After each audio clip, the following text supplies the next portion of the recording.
Navdeep Sharma physics faculty hours academy Karnal. तो बच्चों आज हम डिस्कस करने जा रहे हैं बेटा काइनेमेटिक्स के बारे में, जो हमारा बेसिक जो एग्जाम के अंदर जो क्वेश्चंस आते हैं नीट में, कंपटीशन एग्जाम्स में बेटा, उनमें डिस्टेंस एंड डिस्प्लेसमेंट के क्वेश्चन कैसे हम ट्रिक वाइज यूज कर सकते हैं, उनको कैसे सोल्व कर सकते हैं, उनके कुछ क्वेश्चन आज हम डिस्कस करते हैं बेटा।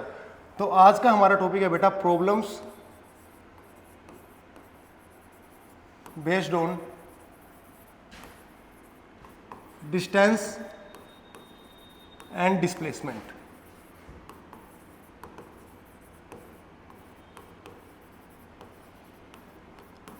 तो बच्चों सबसे पहले फेमस क्वेश्चन आता है बेटा हमारे डिस्टेंस एंड डिस्प्लेसमेंट के टॉपिक में बेटा, वो ये क्वेश्चन है बेटा। जैसे हमारे पास क्वेश्चन क्या है बेटा, a body move 6 metre north 8 metre east and 10 metre vertically upward, what is the resultant displacement. अब इस क्वेश्चन की खास बात क्या है बच्चों कि इस क्वेश्चन के अंदर जो हमारे पास डिस्प्लेसमेंट पूछी गई है वो 3D के अंदर पूछी गई है। तो हम बेसिकली क्या जानते हैं बेटा, 2D का जो डिस्प्लेसमेंट एंड डिस्टेंस का क्वेश्चन होता है वो तो हम बेसिकली क्या कर लेते हैं, सोल्व कर लेते हैं। जैसे कि हमारे पास क्या होता है कि कोई ऑब्जेक्ट है वो नॉर्थ में गया, फिर वो ईस्ट में टर्न हुआ, हम क्या करते हैं इनिशियल पॉइंट फाइनल पॉइंट के बीच में शॉर्टेस्ट लाइन खींचते हैं और हम क्या करते हैं पाइथागोरस थ्योरम का यूज करते हैं और क्वेश्चन इजीली सोल्व कर लेते हैं। लेकिन इस क्वेश्चन में क्या खास बात है बच्चों हमारे पास कि जो ये क्वेश्चन है ये 3D के अंदर है। इसमें क्या कर रखा है, पहले गया वो ऑब्जेक्ट कहाँ पे हमारे पास नॉर्थ में, then east and then vertically upward. यानी कि हम अगर ड्रॉ करें तो देखना ये नॉर्थ है हमारे पास, ये साउथ, ये ईस्ट, ये वेस्ट। अब देखना बेसिकली बच्चों हमारे पास क्या है, ऑब्जेक्ट कहाँ मूव कर रहे हैं, नॉर्थ में, देन ईस्ट, उसके बाद बच्चों देखना वो कहा जा रहा है अपवर्ड डायरेक्शन, यानी कि बोर्ड से बाहर आ गया। अब कैसे तो हम यहाँ पे शॉर्टेस्ट पार्ट ड्रॉ करें, कैसे उसको कैलकुलेट करें बेटा। तो ऐसे क्वेश्चन की ट्रिक क्या है बेटा, इस डायग्राम को हम क्या कर लेते हैं बेटा, एक छोटे से कंपेरिजन के साथ कंपेयर कर लेते हैं।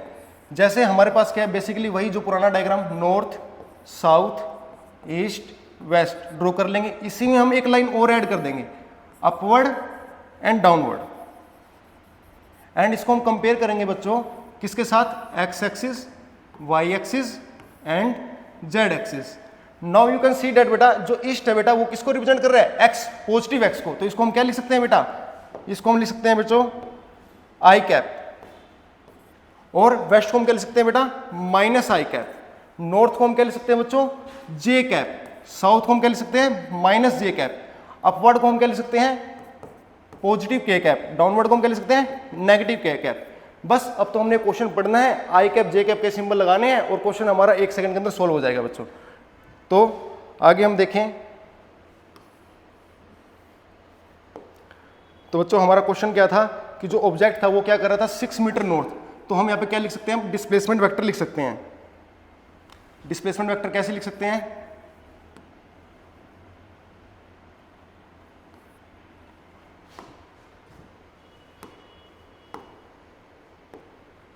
डिस्प्लेसमेंट वेक्टर हम कैसे लिख सकते हैं बच्चों, हमारे पास क्या है 6 मीटर नॉर्थ, तो क्या लगा दे 6 जे कैप, देन हमारे पास क्या है बेटा 8 मीटर ईस्ट तो 8 आई कैप, देन हमारे पास क्या है बेटा 10 मीटर अपवर्ड डायरेक्शन तो 10 के कैप। तो ये हमारे पास क्या आ गया बेटा वेक्टर फॉर्म आ गई किसकी, डिस्प्लेसमेंट की। अब इसके हम क्या निकाल सकते हैं बच्चों, मैग्नीट्यूड निकाल सकते हैं। तो मैग्नीट्यूड फॉर्म को निकालने के लिए हम क्या करेंगे बेटा, एक्स कंपोनेंट का स्क्वायर, एक्स कितना हमारे पास यहाँ पे 8, तो 8 का स्क्वायर, देन वाई कंपोनेंट का स्क्वायर 6, देन हमारे पास क्या है बेटा जेड कंपोनेंट तो 10 का square and whole under root. तो डिस्प्लेसमेंट वेक्टर का मैग्नीट्यूड हम इजीली निकाल लेंगे। तो 8 का स्क्वायर 64, 36 एंड हमारे पास 10 का कितना है 100, ऑल अंडर रूट हमारे पास कितना आ गया रूट 200 एंड हमारा आंसर आ गया बेटा 10 रूट 2 मीटर बेटा। तो इस तरीके से बेटा जो डिस्प्लेसमेंट के अंदर 3D का क्वेश्चन आता है वो हम क्या कर सकते हैं बेटा इजीली सोल्व कर सकते हैं। तो हमारे इस क्वेश्चन की ट्रिक क्या है बेटा, हमारे इस क्वेश्चन के अंदर सिंपल सी बात ये है बेटा कि जब भी हमारे पास क्या आए डिस्प्लेसमेंट का क्वेश्चन आए तो आप लिख सकते हैं बेटा जो हमारे पास ट्रिक है बेटा, वो ट्रिक क्या है बेटा, जो डिस्प्लेसमेंट का क्वेश्चन आए और उस क्वेश्चन के अंदर पढ़ के क्या सेंस आए 3 डायमेंशन की, 3D की सेंस आए, तो हमेशा क्या यूज करो, वेक्टर फॉर्म का यूज करो। वेक्टर फॉर्म बनाओ एंड देन वेक्टर फॉर्म का यूज करके मैग्नीट्यूड कैलकुलेट कर दो और हमारे पास क्या आ जाएगी डिस्प्लेसमेंट वेक्टर आ जाएगा बेटा, ठीक है ना। तो 3D के अंदर हम इस तरीके से क्या कर सकते हैं, क्वेश्चन को इजीली सोल्व कर सकते हैं। नाउ नेक्स्ट क्वेश्चन बेटा, अब ये भी बेटा हमारे पास क्या है उसी तरह का 3D का क्वेश्चन है। इसके अंदर भी हमसे क्या पूछी गई है, डिस्प्लेसमेंट पूछी गई है बेटा। तो क्वेश्चन क्या है बेटा, देखो ए होल एज ए डायमेंशन, तो कहता है कि हमारे पास एक होल है। तो सबसे पहले तो हम क्या करेंगे, एक होल ड्रॉ कर लेंगे।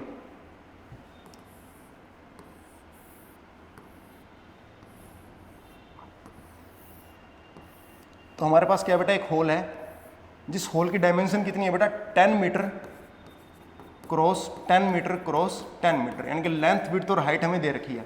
फिर आगे कहते हैं a fly starting at one corner, तो कोई मक्खी है बेटा जो होल के एक कोने से उड़ना स्टार्ट करती है and up to the diagonally, और डायगोनली दूसरे कोने तक चली जाती है। यानी कि वो अगर मक्खी हमारे पास है बेटा तो वो क्या कर रही है, इस कोने से उड़ना स्टार्ट कर रही है और उड़ती उड़ती उड़ती दूसरे कॉर्नर तक चली जा रही है। तो अब हमसे पूछा गया कि मैग्नीट्यूड ऑफ डिस्प्लेसमेंट बताना है। तो फिर से बेटा अब होल कैसे शेप का है, 3D शेप का है, और फिर से हमारे पास क्या है 3D का कंसेप्ट आ गया। तो अब यहाँ पे नॉर्थ साउथ नहीं दे रखे हैं, लेकिन ट्रिक वही रहेगी बेटा कि जब भी हमारे पास 3D की सेंस आए डिस्प्लेसमेंट के अंदर, तो हम इसको क्या कर लेंगे, वेक्टर फॉर्म में कर लेंगे। तो हम सपोज कर लेते हैं कि मक्खी यहाँ से उड़ना स्टार्ट करिए, तो ये हमारे पास क्या है इनिशियल पॉइंट, इस इनिशियल पॉइंट को हम मान लेते हैं क्या 0 0 0, जैसे हम एक्स वाई जेड एक्सिस में मानते हैं ओरिजिन को 0 0।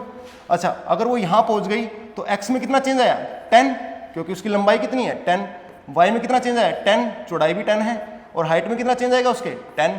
तो हमारे पास क्या आ गया इनिशियल और फाइनल पोजीशन आ गई बेटा। और हमें अच्छे से पता है बेटा डिस्प्लेसमेंट वेक्टर क्या होता है बेटा, फाइनल पोजीशन माइनस में initial position, final position minus में इनिशियल पोजीशन। और हमारे पास ये पे डिस्प्लेसमेंट वेक्टर क्या आ जाएगा बेटा 10 i cap 10 j cap 10 k cap. और इजीली हम क्या कर सकते हैं, यहाँ पर डिस्प्लेसमेंट का मैग्नीट्यूड निकाल सकते हैं फिर से। तो 10 का स्क्वायर 100, 10 का स्क्वायर 100, 10 स्क्वायर 100, और ऑल अंडर रूट, तो हमारे पास कितना गया बेटा 300 रूट। तो आंसर कितना गया हमारे पास 10 रूट 3 मीटर।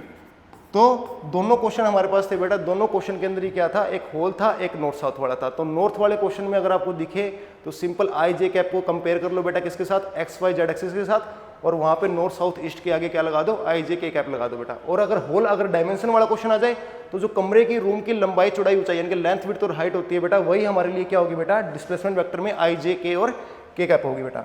ठीक है, नेक्स्ट हम देखते हैं बेटा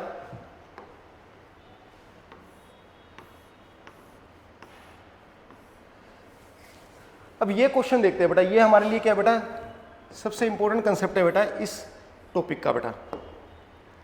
अब जनरली क्या होता है बेटा, इस क्वेश्चन को हम ध्यान से देखें तो ये हमारे लिए क्या इंपॉर्टेंट कंसेप्ट है बेटा। इस क्वेश्चन को ध्यान से देखें तो यहाँ पर क्या लिखा हुआ बेटा, a particle moves along a circular arc of radius R, जिसका हमें एंगल दे रखा है थीटा सेंटर पे, और डिस्प्लेसमेंट और डिस्टेंस निकालना है।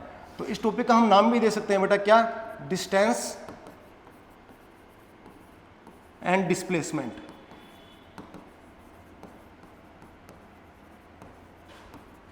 In circular path. ऐसे क्वेश्चन में क्या खास बात होती है बेटा, जो हमारा ऑब्जेक्ट है वो किस में चलता है, सर्कुलर पाथ में चलता है। और जनरली हमारे पास क्या गिवन होता है, एक तो सेंटर पे बनने वाला एंगल और सर्कल की रेडियस, बस यही दो चीज़ें गिवन होती है। और इन्हीं की हेल्प से हमें क्या निकालनी है, डिस्टेंस और डिस्प्लेसमेंट निकालनी है। तो ऐसा हम कैसे सोल्व करें बेटा, तो ध्यान से देखते हैं बेटा। मान लेते हैं हमारे पास क्या एक सर्कुलर ट्रैक है, जिसके एक पॉइंट ये सेंटर हो गया हमारे पास, किसी पॉइंट ए से क्या कर रहे हैं, ऑब्जेक्ट चलना स्टार्ट कर रहे हैं, बी पॉइंट पे वो पहुंच जा रहे हैं। तो अगर हम ध्यान से देखें तो हमारे पास क्या गिवन मिलेगा, ए से जब वो बी पे गया तो सेंटर पे एंगल बना थीटा और इस सर्कुलर ट्रैक की रेडियस थी आर। बस यही दो चीज़ गिवन है और इन्हीं की हेल्प से हमें क्या करना है, डिस्टेंस निकालना है। अब हमें अच्छे से पता है बेटा डिस्टेंस क्या होती है, एक्चुअल पाथ। तो एक्चुअल में वो कहाँ चला है, इस आर्क के ऊपर। तो ये जो ए बी आर्क है ये उसका एक्चुअल पाथ है। अगर हमें इस आर्क की लंबाई पता चल जाए तो हमें क्या पता चल जाएगी, डिस्टेंस। तो ऑब्वियस सी बात है बेटा डिस्टेंस यहाँ पर किसके इक्वल है, डिस्टेंस हमारी इक्वल है बेटा किसके, ए बी आर्क के। नाउ बेटा अब आर्क कैसे निकालें, आर्क की लेंथ कैसे निकालें, इसके लिए बेटा हमने 6th-7th क्लास में मैथमेटिकल फार्मूला पढ़ा हुआ है। क्या पढ़ा हुआ है बेटा, जो हमारा एंगल का फार्मूला होता है मैथ के अंदर, एंगल की डेफिनेशन क्या होती है, आर्क बाय में रेडियस। तो ऑब्वियस सी बात है बेटा यहाँ पे आर्क क्या हो जाएगा, एंगल इनटू में रेडियस। तो ए बी आर्क की वैल्यू कितनी हो जाएगी, जितना सेंटर पे एंगल बना कितना थीटा, और रेडियस कितनी है आर। बस जो हमारे पास गिवन थे दोनों, तो दोनों की मल्टीप्लाई करनी है और सिंपली हमारे पास क्या आ जाएगी, डिस्टेंस आ जाएगी बेटा। लेकिन एक बात का यहाँ पे ध्यान रखना, जो एंगल की एसआई यूनिट होती है वो किस में होती है, रेडियन में होती है। और एंगल की वैल्यू को हमेशा किस में पुट करना है, पाई की टर्म में पुट करना है। यानी कि डिग्री में तुम्हारे पास एंगल दे रखा होगा तो उसे पाई बाय 180 से मल्टीप्लाई करना मत भूलना। जैसे 30 डिग्री गिवन है तो इसको पाई बाय 180 से मल्टीप्लाई करके पाई बाय 6 के फॉर्म में यहाँ पे पुट करना है बेटा। ठीक है ना, सीधा यहाँ पे 30 डिग्री पुट नहीं करना, पाई बाय 6 पुट करना है बेटा इस क्वेश्चन के अंदर। जब भी सोल्व करेंगे, जब हम एग्जाम्पल करेंगे तब देख भी लेंगे। नेक्स्ट हमारे पास बेटा इसी के अंदर बेटा हमें क्या निकालनी है, डिस्प्लेसमेंट निकालनी है। ठीक है ना, तो डिस्प्लेसमेंट निकालने के लिए हम क्या करेंगे, फिर से बेटा देखो ये हमारे पास क्या था, वो सर्कुलर पाथ था, ये हमारे पास था, ए से बी पे गया था, यहाँ पे हमारे पास क्या था एंगल थीटा, और इसकी हमारे पास क्या थी रेडियस गिवन थी। अब हमने क्या देखा बेटा कि जो हमारे पास डिस्टेंस थी वो तो क्या थी actual path A B arc, लेकिन जो डिस्प्लेसमेंट क्या होगी शॉर्टेस्ट पाथ, और उसके लिए हमें क्या करना पड़ेगा एक स्ट्रेट लाइन को ड्रॉ करना पड़ेगा। तो अगर मुझे ए बी स्ट्रेट लाइन की लेंथ पता चल जाए तो मुझे क्या पता चल जाएगा डिस्प्लेसमेंट के बारे में पता चल जाएगा। अब ए बी स्ट्रेट लाइन की लेंथ निकालने के लिए मुझे थोड़ा सा यहाँ पे मैथमेटिकल काम करना पड़ेगा, जिसको आप ध्यान से देखेंगे बेटा। तो ये सेंटर ओ है, अगर मैं ट्रायंगल अलग से उठा लूं ओ ए बी, अगर मैं इस ट्रायंगल को ध्यान से उठाऊं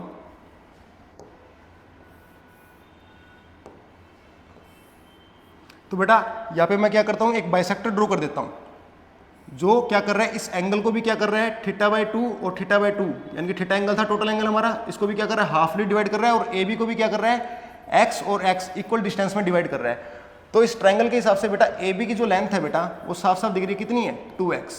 तो अब कैसे ना कैसे करके मुझे अगर x की वैल्यू पता चल जाए तो मैं डिस्प्लेसमेंट की वैल्यू निकाल सकता हूँ। तो इसके लिए सिंपल हम क्या यूज़ करेंगे, अच्छा यहाँ पर ये क्या गिवन था हमारे पास रेडियस r, तो इसके लिए मैं क्या यूज़ करूँगा ट्रिग्नोमेट्री का यूज़ करूँगा। कोई भी एक ट्रायंगल ले लूँगा, ट्रायंगल 1 है, नीचे वाले ट्रायंगल 2 है, तो कोई भी एक ट्रायंगल ले लूँगा, ट्रायंगल 1 ले सकते हैं जैसे। तो बेटा यहाँ पर तुम देखना साइन थीटा बाई 2, इस ट्रायंगल 1 के अंदर एंगल कितना है थीटा बाई 2, तो साइन थीटा बाई 2 क्या होता है परपेंडिकुलर अपॉन में हाइपोटेनियस, परपेंडिकुलर कितना है x, हाइपोटेनियस कितना है r, तो x की वैल्यू कितनी आ गई बेटा हमारे पास r साइन थीटा बाई 2। इसको हम यहाँ पुट कर देंगे तो हमारे पास डिस्प्लेसमेंट कितनी आ जाएगी, डिस्प्लेसमेंट हमारे पास कितनी आ जाएगी x की जगह पुट कर देंगे तो 2r sine theta by 2, 2r sine theta by 2। तो ये जो प्रोसेस थी बेटा डिस्प्लेसमेंट निकालने की, ये एग्जाम के लिए इतना ज़्यादा जरूरी नहीं है, आपको तो बस फाइनल एग्जाम के लिए बस 2 ही बात ध्यान में रखनी है। अगर सर्कुलर पाथ गिवन हो, अगर हमारे पास क्या सर्कुलर पाथ गिवन हो तो डिस्टेंस की वैल्यू क्या होगी एंगल गुणा में रेडियस, और डिस्प्लेसमेंट की वैल्यू क्या होगी, इसका फार्मूला तो आपने डायरेक्ट याद रखना है बेटा क्या 2r साइन थीटा बाई 2। ज़्यादातर एग्जाम में बेटा हमसे क्या पूछते हैं, इनका रेशियो भी पूछ लेता है बेटा डिस्प्लेसमेंट और डिस्टेंस का। तो इनका रेशियो क्या होता है, दोनों वैल्यू को डिवाइड कर दो बेटा, 2r sine theta by 2 divide में थीटा r, तो r से r क्या हो गया कैंसिल हो गया, हमारा फार्मूला क्या बन गया 2 को मैं इधर कर लेता हूँ, इधर नीचे ले आता हूँ डिवाइड डिनोमिनेटर में, तो साइन थीटा बाई 2 डिवाइड में थीटा बाई 2। तो एक रिदम भी बन गई हमारे पास फार्मूले के अंदर, और हम इस फार्मूले को क्या कर सकते हैं इजीली याद भी रख सकते हैं बेटा। तो ये 3 फार्मूले हैं बेटा जो सर्कुलर मोशन के अंदर डिस्टेंस और डिस्प्लेसमेंट के रेशियो और उनकी वैल्यूज को निकालने के लिए इंपॉर्टेंट है बेटा। ठीक है नाउ, तो ये हमारा क्वेश्चन था, उसमें तो ये पूछा था कि डिस्टेंस और डिस्टेंस की वैल्यू क्या है, तो यहाँ पे तो सीधे डायरेक्ट फार्मूले निकालने थे हमने। अब इसके हम कुछ क्वेश्चन देखते हैं बेटा। नेक्स्ट हमारे पास क्या है, इसी टॉपिक का क्वेश्चन है बेटा। क्वेश्चन क्या है, कहता है कि कोई बॉडी है वो क्या कर रही है, कवर कर रही है डिस्टेंस l अलोंग ए कर्व्ड पाथ। तो कर्व्ड पाथ में क्या कर रही है, देखो तो हमारे पास कर्व्ड पाथ गिवन है और फिर क्वार्टर सर्कल, तो क्वार्टर सर्कल का तो रेशियो पूछा है उसने किसका, डिस्टेंस टू डिस्प्लेसमेंट का। तो सिंपल सी बात है बेटा, हमारे पास क्या है एक क्वार्टर सर्कल है, तो एक पहले तो एक सर्कल बना लेते हैं।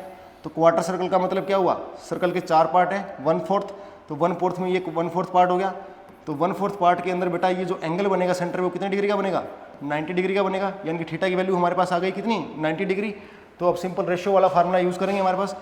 तो रेशियो का फार्मूला क्या था हमारे पास जो फार्मूला था बेटा वो क्या था, डिस्प्लेसमेंट बाय डिस्टेंस का फार्मूला था, वो क्या था साइन थीटा बाई 2 डिवाइड में थीटा बाई 2।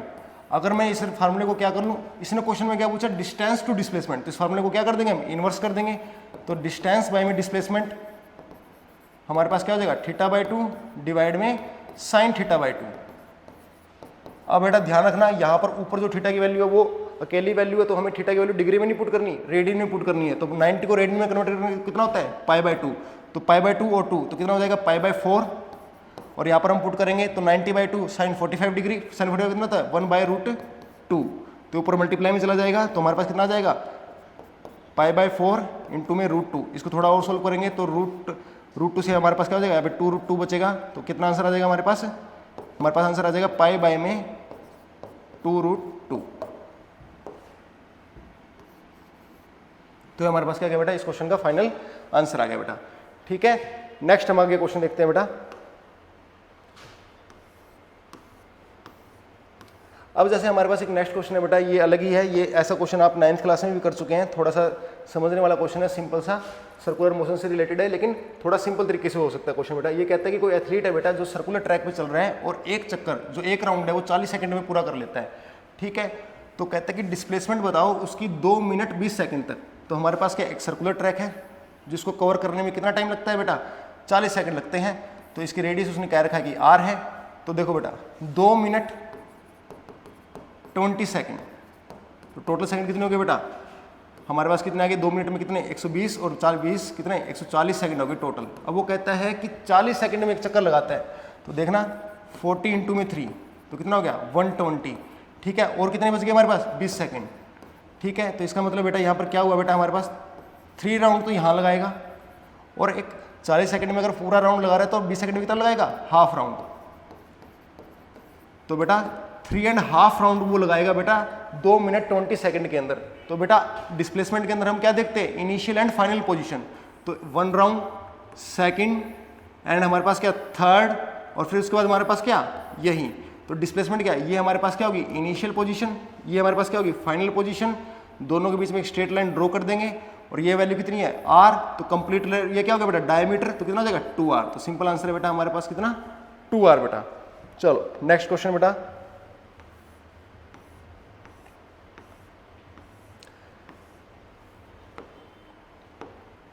अब इस क्वेश्चन के अंदर हम देखते हैं बेटा, इस क्वेश्चन में हमारे पास क्या गिवन है, displacement of the point of the wheel initially in contact. तो कहता है कि हमारे पास क्या है, कोई व्हील है यहाँ पर जिसमें क्या है उसका कोई पॉइंट है जो इनिशियली ग्राउंड के कॉन्टैक्ट में है, ठीक है ना। यहाँ पर हमारे पास कोई पॉइंट गिवन है जो इनिशियली कहाँ पे ग्राउंड के कॉन्टैक्ट में है। When the wheel rolls forward half a revolution, कहता है कि व्हील हमारे पास क्या कर रहा है आगे की तरफ रिवॉल्व कर रहा है और आधा चक्कर लगा लेता है। तो हमें क्या बतानी है, डिस्प्लेसमेंट ही बतानी है। तो अगर ये व्हील आधा चक्कर लगा लेगा तो ऑब्वियस सी बात है आधा चक्कर लगाने के बाद जो ये पॉइंट था हमारा ये कहाँ आ जाएगा बेटा, हाफ रिवोल्यूशन के बाद कहाँ आ जाएगा बेटा, ऊपर की तरफ आ जाएगा। सिंपल सी बात है। तो कहने का मतलब है कि हाफ रिवोल्यूशन के बाद डिस्प्लेसमेंट बताओ इस पॉइंट की। तो ये इसकी इनिशियल पोजीशन थी, ये इसकी फाइनल पोजीशन।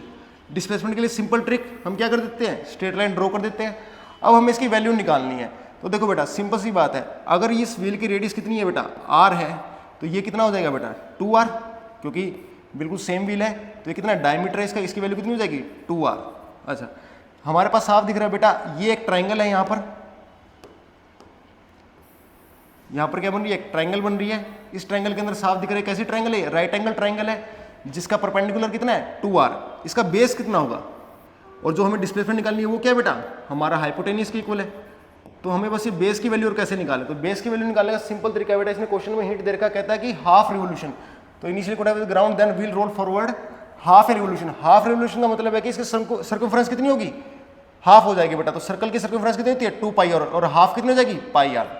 तो ये जो बेस हो गया कितना हो जाएगा हमारे पास पाई आर, और पाइथागोरस थ्योरम का यूज करेंगे बेटा तो हमारे पास क्या आ जाएगा, तो डिस्प्लेसमेंट किसके इक्वल आ जाएगी, परपेंडिकुलर 2r का स्क्वायर देन बेस का स्क्वायर और सारे का अंडर रूट बेटा। तो हमारे पास कितना आ जाएगा बेटा यहाँ पे 4r square pi square r square under root से बाहर आ जाएगा। तो हमारे पास कितना बच गया r, अंदर कितना बच गया हमारे पास पाई स्क्वायर प्लस में 4। तो ये हमारा फाइनल आंसर आ गया बेटा पाई स्क्वायर r इंटू में under root pi square plus में 4 बेटा। चलो नेक्स्ट क्वेश्चन इसी टॉपिक का बेटा। अब ये बहुत एक अच्छा क्वेश्चन है बेटा जो मेंस के एग्जाम में आ चुका है PYQ के अंदर। तो देखो बेटा हमारे पास क्या है बेटा, कहता है कि एक मोटरलिस्ट है बेटा।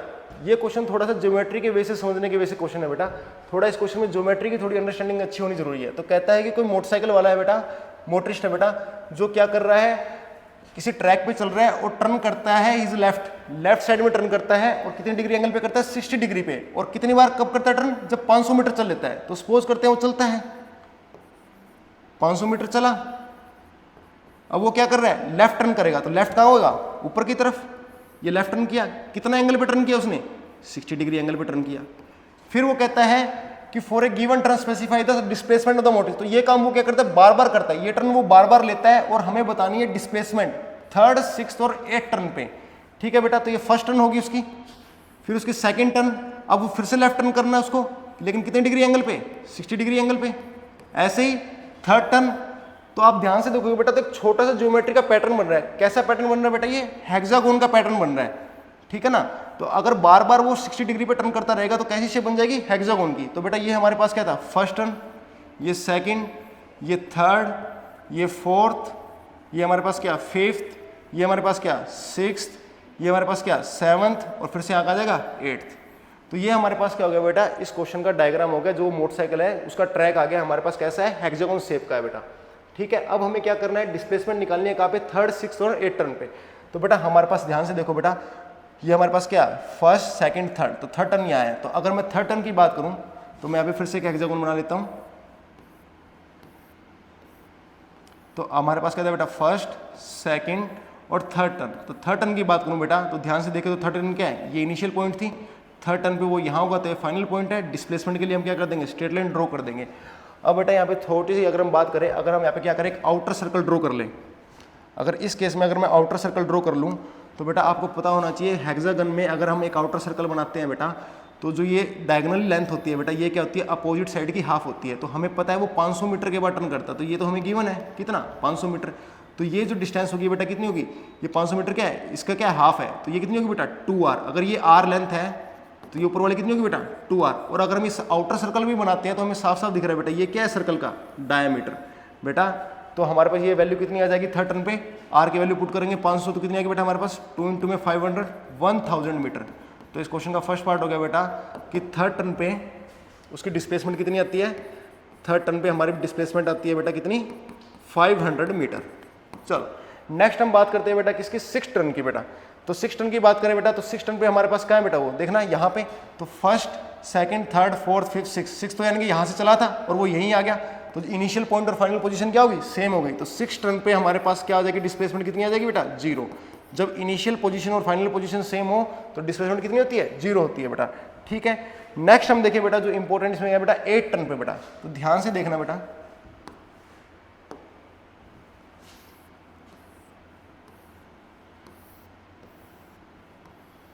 हमारे पास क्या बेटा, first, second, third, fourth, fifth, sixth, seventh, eighth. तो 8 टर्न की बात करें बेटा तो इनिशियल पॉइंट ये थी बेटा हमारे पास, फाइनल पोजीशन ये होगी। तो ये हमारे पास क्या हो गया, 8 टर्म के डिस्प्लेसमेंट लाइन बन गई बेटा हमारे पास। ठीक है, अगर हम यहाँ पे अब देखो, अब इस क्वेश्चन को यहाँ पे कैसे निकालें, कैसे, क्योंकि ना तो कोई राइट एंगल ट्राइंगल है, ना ही कोई और हमारे पास सिंपल तरीका है कि हम कर सके। लेकिन हम यहाँ पे एक कंसेप्ट जो भी उन्होंने अभी सीखा था सर्कुलर मोशन में, अगर उसके वे से निकाले तो वो निकाल सकते हैं बेटा। उसने कहा था क्वेश्चन में कि ये टर्न कितने की है, 60 डिग्री की। तो ऑब्वियस सी बात है बेटा, ये स्ट्रेट लाइन है, पूरा एंगल कितने का, 180 का। तो ये वाला एंगल कितने डिग्री का हो जाएगा हमारे पास, 120 का। अगर मैं यहाँ पर एक सर्कल बनाऊँ इसको सेंटर मानते हुए फर्स्ट टर्न को बेटा, तो ऑब्वियस सी बात है सेंटर पे एंगल कितना बना, 120 डिग्री का बेटा। और हमारे पास ये क्या है, डिस्प्लेसमेंट वेक्टर सर्कुलर मोशन के अंदर बेटा, इनिशियल और फाइनल। ठीक है, तो बेटा हमारे पास क्या करना है, सिंपल सी बात है, जो डिस्प्लेसमेंट का फार्मूला था सर्कुलर पाथ वाला, वही फार्मूला यूज करके क्या कर सकते हैं हम, यहाँ पे आंसर निकाल सकते हैं। तो क्या था फार्मूला, 2r sin θ/2। थीटा की वैल्यू कितनी है, 120। 120 का हाफ करेंगे तो कितना आएगा, 60। तो sin 60 कितना होता है, 2r√3/2। तो 2 से 2 कैंसिल हो गया, तो हमारे पास कितनी आ गई, √3r। तो और r की वैल्यू हमें अच्छे से पता है बेटा कितनी है, 500 मीटर। तो कितना गया, 500√3, 500√3 मीटर। तो ये हमारे पास क्या आ गया बेटा, थर्ड टर्म के ऊपर डिस्प्लेसमेंट आ गई बेटा। ठीक है, ये हमारा टॉपिक था बेटा डिस्टेंस एंड डिस्प्लेसमेंट का, जो कॉम्पिटिटिव एग्जाम में जिससे रिलेटेड कुछ इंपॉर्टेंट क्वेश्चन आए हुए थे। नेक्स्ट क्लास में हम डिस्कस करेंगे बेटा एवरेज स्पीड वेलोसिटी के बारे में। Thank you for watching and welcome to our channel ours academy Karnal.